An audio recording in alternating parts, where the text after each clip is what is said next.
Heart of Texas Media Network, any and all things Texas. And today I want to break down the discography of a living legend in Texas hip hop, Rotha Vandross, Muhammad Ali, King of the Ghetto. You know, it's a whole litany of names. We have the King of the Ghetto. We got the Mo City Don. We got Rotha Vandross. We got Dranky Lyman. We got Barvin Gay.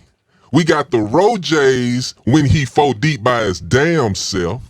We got Rokeem Rolajuwon and the synagogue. Dirk Rowinski. I forgot Dirk Rowinski.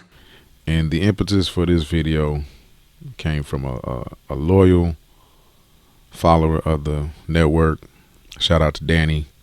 They gave me the idea for this. So we'll be breaking down different discographies of Texas legends, but I wanted to just start with Z-Ros, because why not? I mean, I can't tell the story of Z-Ros. Well, listen, man, there's very few artists in hip hop and music period that have the type of loyal fan base that Z-Ros has. Die hard. And I don't know if I'd call myself a diehard, but I'm definitely a fan of Z-Ros. I've been a fan of Z-Ros for quite a long time, since about 2003, I believe. And I can't tell my story of being a fan, being a listener of Z-Ros without telling the story of my boy, Big Cliff. Big Cliff, I met him in 10th grade when I moved. And Big Cliff was a force in our school. You know, the school I went to wasn't a very big school, about 1,400 kids, I believe, which is not big. Not a huge population, but not necessarily a small school. So our grade, we were pretty tight knit for the most part. You know, we all pretty much hung out as a group together. We had our little sections, of course, but we were pretty tight knit. And but certain individuals just kind of assumed leadership. Big Cliff was one of those individuals. One, for his stature. You know, we don't call him Big Cliff for nothing. 6'2", you know, just solid dude, just a big individual. Star football player, was cold in basketball, and he was especially good in baseball. I believe he got drafted by either the Mariners, or I want to say he got drafted by the Mariners out of high school. But you know, at that time, the streets was very overwhelming for a lot of us. Me to a lesser degree. But Big Cliff was a man child. You know, he was doing his thing in high school. He took a liking to me because we both liked to laugh. We had a few classes together. And Big Cliff looked out for me, man.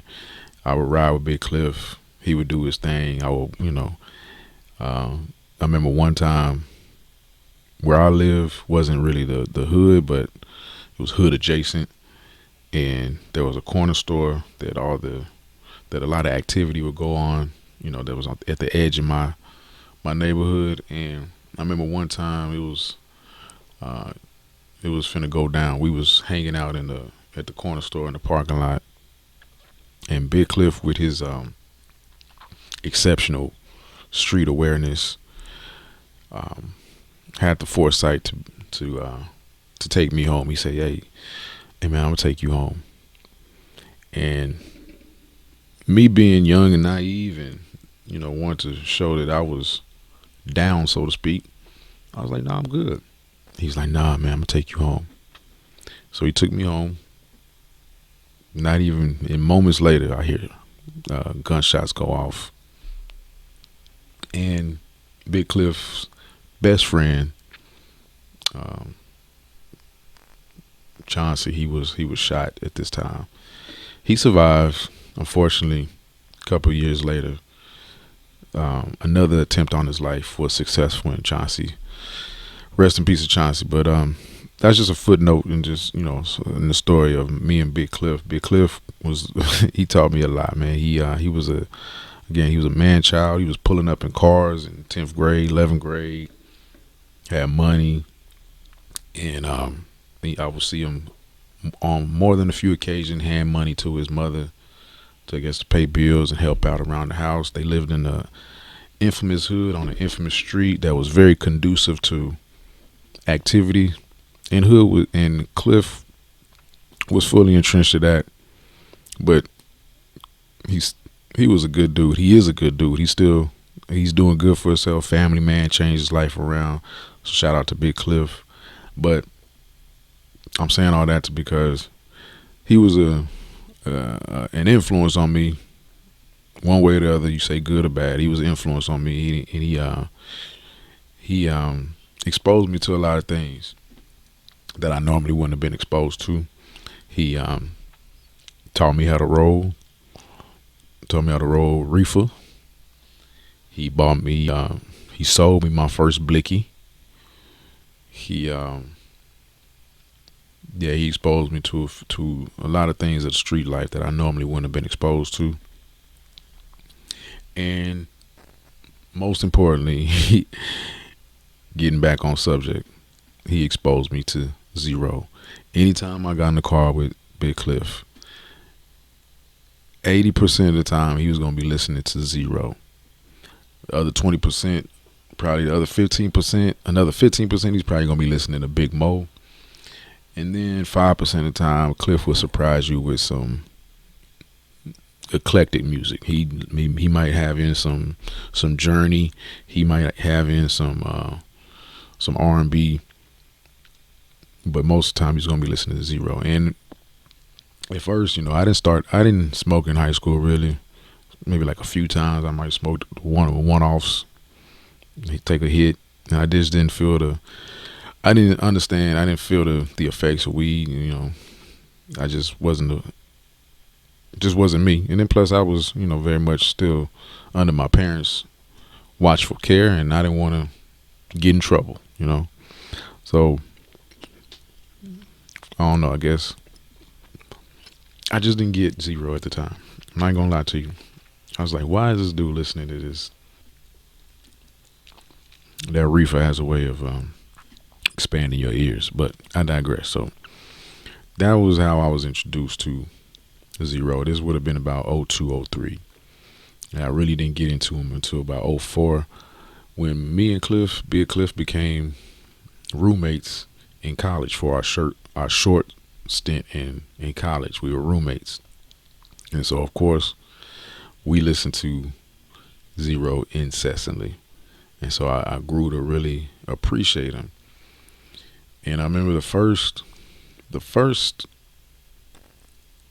Z-Ros album I remember was this one right here, Z-Ros versus the World. It's probably some of the most iconic Z-Ros songs, that indelible Z-Ros songs that I remember from that era.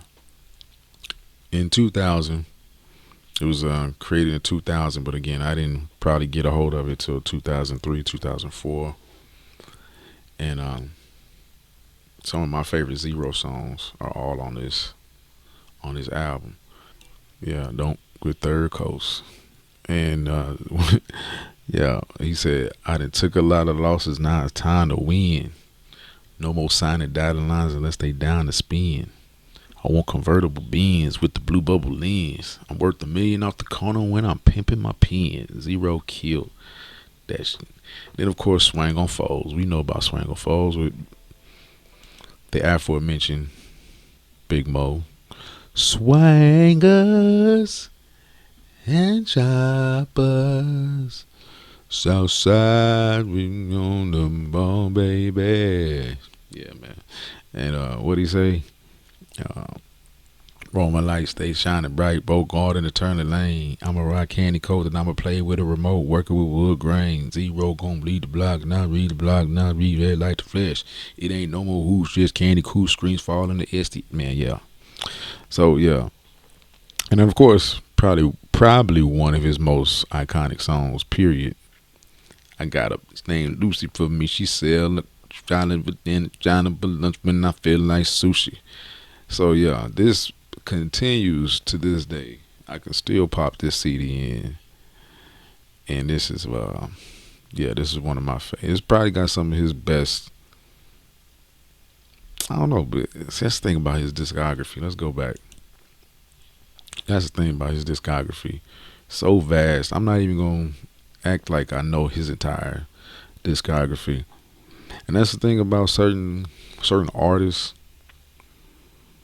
is that my favorite artists that I like to still be discovering their albums years into the future.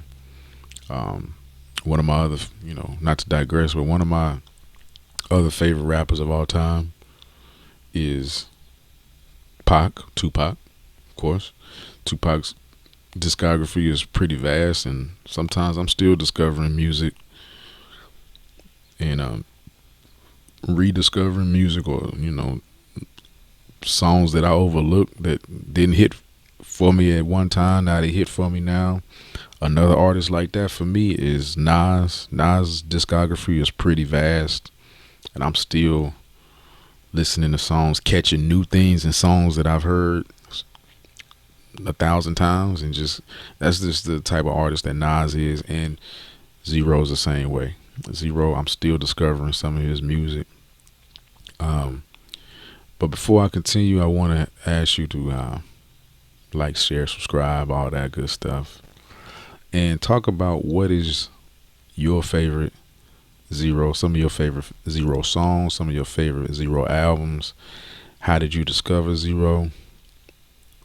And yeah, go in the comments and tell your story, your Z-Ros origin stories. Mine starts with Z-Ros versus the World. Listening in that college dorm with Big Cliff. And let me see. This album, what was on here, this album? I don't know if I remember this album. Oh yeah, Hard Times. Yeah. Yeah.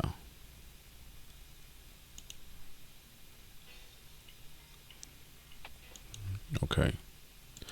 Yeah, Z-Ros got some hits, man. And one of my favorite, hold on, let me go back. One of my favorite songs. Now, I didn't discover Look What You Did. This Look What You Did to Me is I believe is his debut album. I didn't discover it till later on. But yeah, he got some hits on here.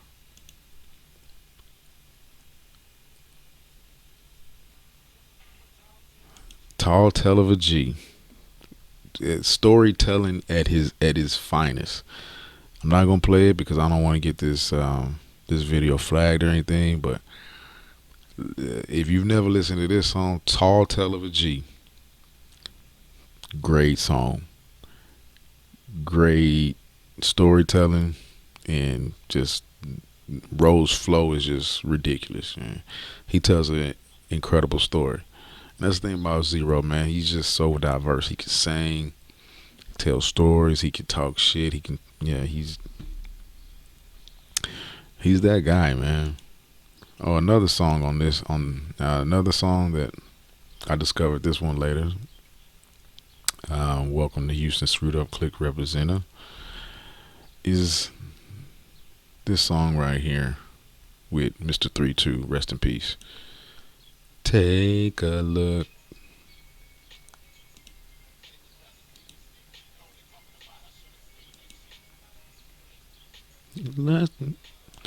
Take a look at my life.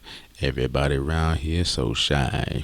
No love, no sacrifice. Living in the streets ain't acting right. Mr. 3-2 and Z-Ros and H2. Yep, great song. Great song. Yeah, I'm doing this off the cuff right now. I'm not even gonna lie to you, and I really want to just jam out all day and listen to this and listen to Zero now. Um, I remember this badass mixtape. I remember this one. Me and Cliff would sit there, me, Cliff, and shout out to Mark T. Shout out to H Town, Harlan, my cousin. We would sit in that dorm room and smoke it up and play Madden, play NBA Live, and listen to Zero. We was also listening to that Carter album at that time, but that's neither here nor there. We talking about Zero at this time. Um, I'm trying to think what was on this album that I remember. Oh,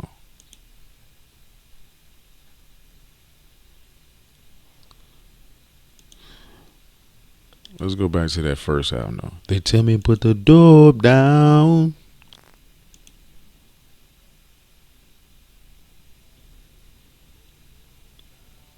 Yeah, man. Yeah, I didn't appreciate this album at early on, but later as I went back to discover his really get into his discography. Look what you did to me is criminally underrated. Criminally underrated.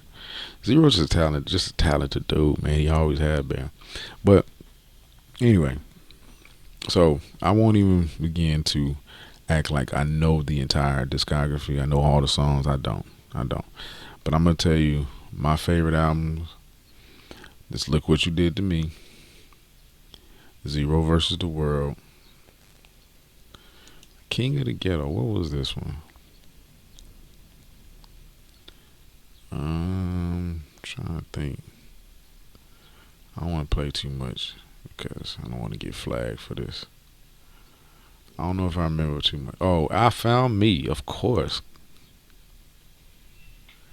Oh yeah, this is a classic Zero song. I Found Me. I mean, if you're a real rowhead, I Found Me might just be like it's like an anthem. It's I Found Me might be the quintessential Zero song. The one deep, the bug everybody, the just the attitude that Zero embodies is all found in I Found Me. I Found Me is a what? And then the beat is stupid too. Tap tap. Then of course you get to the life of Joseph McVeigh. I believe this is when he became a part of the Rap a Lot family. So this is like his foray really into the trying to push him into the commercial side, the mainstream. And one of his biggest commercial hits came off this album, which is I Hate You. And he talks about how he made that about his I believe is the mother of his child and how she's now deceased. So he doesn't like to perform that song, or he hasn't liked to perform that song for quite a spell. He doesn't perform that song, and it's ironically one of his most, and again one of his most iconic songs. Um, at the time, Zero didn't really have any videos, so this was like one of the only videos, one of his early videos that he had. He was actually incarcerated, I believe, when he actually the video was of him incarcerated. And I think he was actually incarcerated. Hold on, let me see what was. This is he's done a few remixes of using that the hook of too many years. This is a good one too. I like this one too. This right here though, yeah, The Life of Joseph McVeigh is one of my favorite albums. It's just a solid commercial type album that it was just him really stepping into another lane. Not really stepping into another lane, but really like putting that polish on it with the help of Rap a Lot. It was I really enjoyed this album, and I was happy at the time when this came out because I had been a Zero fan for a little bit of the time when this album came out, and I was excited to see him with Rap a Lot. I really thought he was going to just like blow up, and not that it really matters because I'm a fan. And we, fans is regardless, and it don't matter. But I just thought it was going to be a more of a commercial thing. But yeah, this song "King of the Ghetto" is one of my favorite songs too.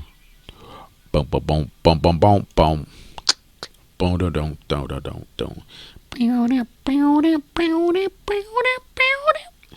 This is my world.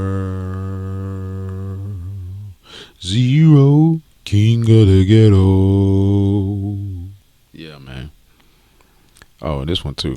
With he got Face on this one. I never understood why they didn't put. I don't think they put Face on the credits. I remember, but yeah, I think Face was on this song. These niggas must have forgot, but I will. Yeah, it was one of the best ones. Crack was dope. Let the Truth Be Told. That was another big commercial push, I believe. He had the Mo City Don, of course, which is, we talk about his most iconic songs. This has to be the most iconic song for Zero, Mo City Don. And as ironically, he says he don't like to perform this song either. It was just kind of a accident, I believe. It was like a freestyle, a real freestyle. He didn't intend for it to be the way, blow up the way it is, but some cats who don't even know anything else about Zero know this song. Like, it's just a Texas staple. Everybody know this song. I mean, I don't know too many people that's that's really into the Texas rap scene, or even if they're not. I don't know too many people from Texas who don't know this song word for word. Slow line banging, all in my trunk. Trunk full of funk. I ain't never been a punk. I blow on. Come on now. I got to make a whole I-10. I sin, then I do it again. I get my ends. I'm in my fucking Benzie. Got these running around in a frenzy. I be busting full clips till they empty. A piece of potency might tempt me. Come on, man. Come on. Stop playing with this man. Stop playing with this man. And this right here, one of the most genius songs ever right here. He does an interpolation of Sade, Cherish the Day. Come on. Losing the way that I lose. I get gray hair. Take a bruise in the way I've been bruised. And you'll see why I don't care. Respect my mind. Come on, dog. Come on, man. So I load my AK. Don't think I won't spray. You niggas gon' lay. You won't catch me running. Win. Crazy. Crazy. Genius, dog. And then he got the mule with Juvie and Devin. Cause I hit him with the mule. Him and Devin really should do more music together. Now I think about it, they made magic with just this one song. As much as I love Juvie didn't even have to be on this song. Devin and Zero did all the heavy lifting, man. Come on, man. That's the reason why these bras be tripping. Don't want me to be with no other women. Cause I hit them with the mule. Going too deep when I be digging up in them. Bumping up against their kidneys when I stick them. Come on, cause I hit him with the mule. We ain't even made it after 2000s yet. With all this, with this discography. Now this King of the South album was kind of overlooked, but it was a good album too. You know, him and Flip have a pretty good chemistry together, and this was like right in the middle of Flip and Ti's beef, and they was sending some shots, especially Zero was sending some shots at Ti that nobody really talks about, but they was getting on that boy. But everybody was riding Tip at the time. That was a failure for the city, but I digress. And then this Gangstafied album was pretty dope too. Um, I think it was like a it was just like an unreleased material thing. I think this is the time when Zero was going through a lot of legal problems. So he tells a story about how he didn't really have control of his music right at that time. He was still that was the time. The Gangsta had some dope stuff though. Um,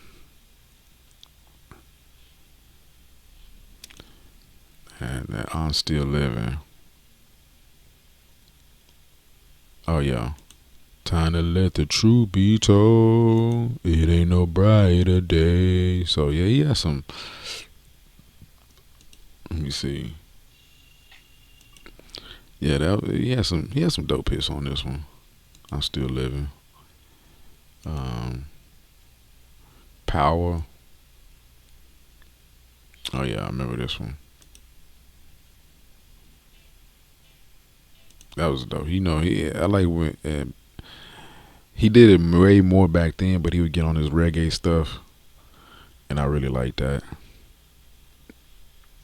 Let me see what's in my life. No, this is the other life. Um, yeah, I didn't really get into this album too much. Crack was dope. Crack was dope. Let's look at Crack. Um, what was my song on here? Come, yeah, that was a dope one. Paid my dues. Uh, this was a decent album. Yeah, one thing about Zero at the time, some of his albums, and you can say that about a lot of people, a lot of artists. Is some of his he made a lot of his beats. His beats would be sometimes not as mm, yeah. And then Drinking and Driving. Let's skip forward to the 2010s. Drinking and Driving was a good album. Drinking and Driving was a good album. Uh, Let me see. I'm trying to think what was my song on here.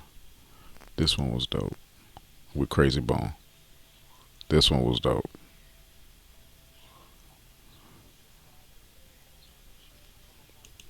This was Zero still. He was still on the some. He can be a little depressing, but this is a pretty nice album, solid album. Well, I'm trying to think of what was my song. It was Ooh, I'm gonna get a little piece, yeah.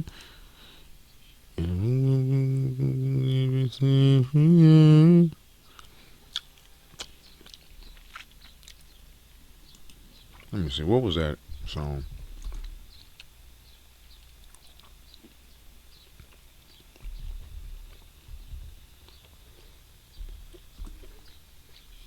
It was Driving Me Wild.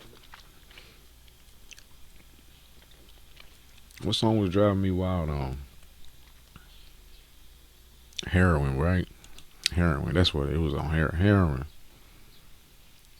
Let's go back. Where's Heroin at? Heroin was like 2000. Where's Heroin at?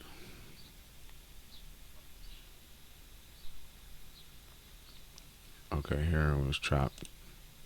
They got Heroin chopped was rude, but this was my song.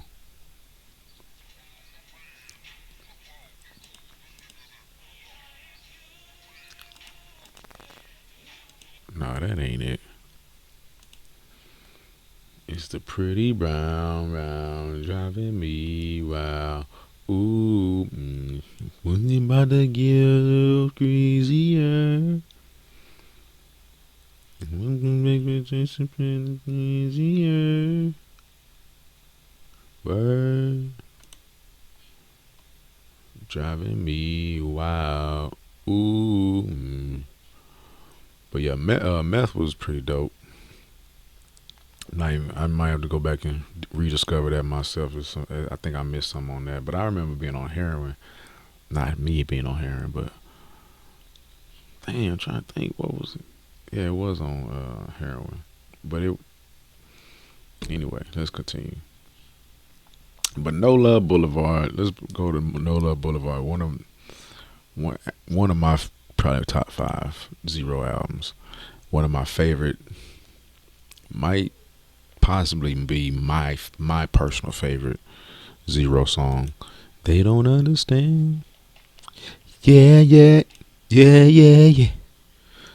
Ooh, ooh, ooh. And me and my daughters all jam out to this song quite often.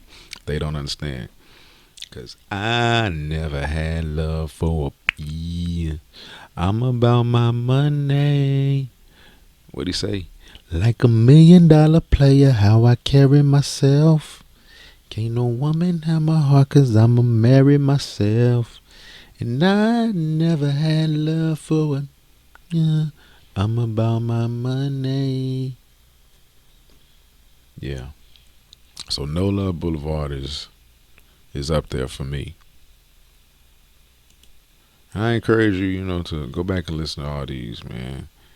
And Sadism was dope. Sadism had one of my favorite songs.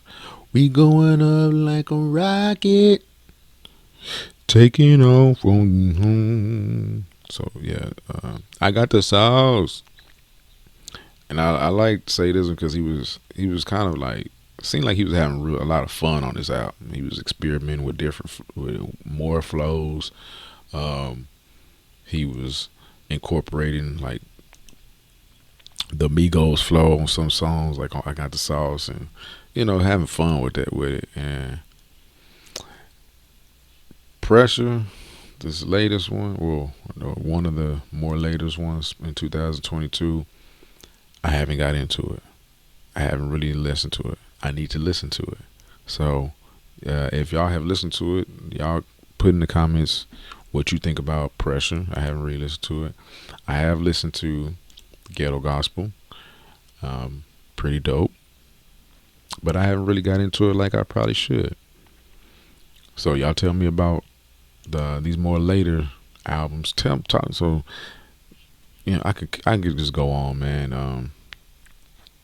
But I just wanted to just highlight and pay homage to Z-Ro, man. And y'all tell me y'all favorite Z-Ro albums, y'all favorite songs, and how did you discover Z-Ro and how did you get into it? Like, share, subscribe. Peace and blessings. Take care.